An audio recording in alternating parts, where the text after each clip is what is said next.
అయిపోయింది. అప్పుడు ఇతని గురించి బైబిల్ ఏం చెబుతుందంటే, అతనికి బుద్ధి వచ్చినప్పుడు తిరిగి తండ్రి యొద్దకు వచ్చాడట. ఇప్పుడు మీరు చెప్పాలి, బుద్ధి వచ్చినప్పుడు తండ్రి దగ్గరికి వచ్చాడు. అతడు ఎందుకు వెళ్ళాడంటారు తండ్రి యొద్ద నుండి? అన్నం లేక, ఇంట్లో ప్రేమ లేక, చెప్పాలి మీరే, గౌరవ మర్యాదలు లేకనా?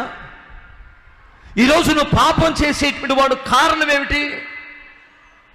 ఇంట్లో నుంచి వెళ్ళిపోతున్నటువంటి వారికి కొంతమంది కారణం ఏమిటి? బుద్ధి ఉంటే కుటుంబాన్ని విడిచిపెట్టలేడు. బుద్ధి ఉంటే తన జీవితాన్ని జాగ్రత్తగా కాపాడుకుంటాడు. ఇతను బుద్ధి లేనందున వెళ్ళాడు, నష్టపోయాడు.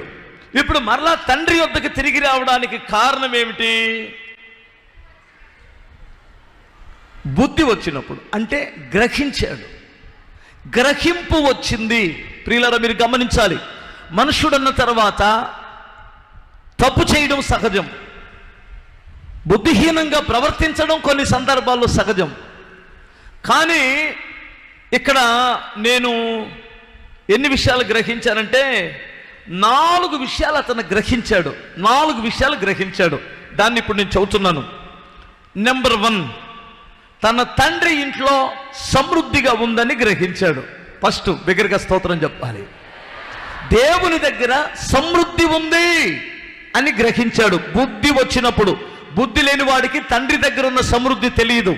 లోకమే సమృద్ధి అనుకుంటాడు, లోక పాపమే సమృద్ధి అనుకుంటాడు, వేశ్యలతో సహవాసమే గొప్పదనుకుంటాడు. వీడికి బుద్ధి వచ్చినప్పుడు తండ్రి ఇంట్లో సమృద్ధిని గ్రహించారు. ఈ సమృద్ధిని గ్రహించినటువంటి వాడు, అర్థమవుతుందా, ఏమంటాడంటే, అనేకులు అనామకులకి కూలివాండ్రికి కూడా నా తండ్రి దగ్గర సమృద్ధిగా భోజనం దొరుకుతుంది అన్న